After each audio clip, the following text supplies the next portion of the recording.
प्रकाश का अपवर्तन। जब प्रकाश एक माध्यम माना कि वायु से दूसरे पारदर्शक माध्यम कांच में जाता है तो इसका कुछ भाग पहले माध्यम में वापस आ जाता है तथा शेष भाग दूसरे माध्यम में प्रवेश कर जाता है। कि जो प्रकाश की आपकी अगर कांच की बात करूं, कांच पर कोई भी प्रकाश पड़ती है तो कुछ तो परावर्तित हो जाती है, परंतु कुछ आपके जो कांच से अंदर चला जाता है, माध्यम में चला जाता है। जैसे कि आप देख पा रहे हैं कि अगर मान लीजिए आपने एक कमरा है, कमरे के अंदर लाइट जला रखी है, तो अगर जो उसके खिड़की है, खिड़की पे शीशा लगा है, तो क्या करेगा, जो प्रकाश है आपका कुछ परावर्तित होकर वापस उस शीशे से कुछ वापस आ जाएगा, परंतु कुछ जो प्रकाश है वो खिड़की के बाहर भी चला जाता है, आप प्रैक्टिकली देख पाते हैं। तो ये जो आपका जो प्रकाश बाहर चला जाता है, यानी अगर शीशे के बाहर चला जाता है तो इस प्रकार का जो घटना होती है उसे प्रकाश का अपवर्तन कहते हैं।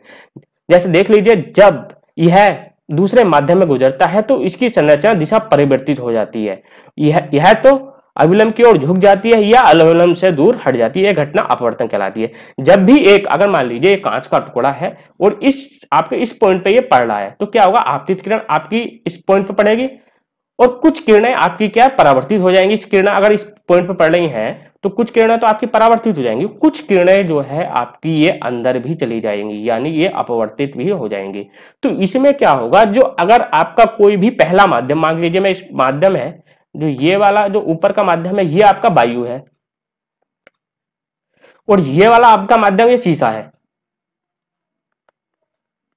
आपका वायु क्या होता है, आपका विरल होता है, मतलब बहुत जो उसके वायु के कण होते हैं वो दूर दूर होते हैं। और शीशा जो आपका माध्यम है, ये इसका माध्यम क्या आता है, सघन होता है, यानी जो शीशे के अणु होते हैं वो पास पास होते हैं। अगर ऐसा कभी होता है कि प्रकाश की किरण सरल माध्यम से सघन माध्यम में जाती है, यानी अगर वायु से शीशे में जाएगी तो क्या करती है, इसे अपने मार्ग से विचलित हो जाती है, यही घटना अपवर्तन कहलाती है। और इस अपवर्तन में क्या होता है कि अगर माध्यम मान लीजिए पहला माध्यम आपका वायु है तो क्या होगा, और दूसरा माध्यम आपका शीशा है, तो जब ये वायु से शीशे में प्रवेश करेगी तो अपवर्तित तो हो जाएगी, मगर उसके साथ साथ क्या होगा, अगर ये जो अभिलंब है आपका, ये जो अभिलंब है ये नीले कलर का ये वाला, इसकी ओर झुक जाती है, ये प्रकार आपका अपवर्तन का नियम कहलाता है।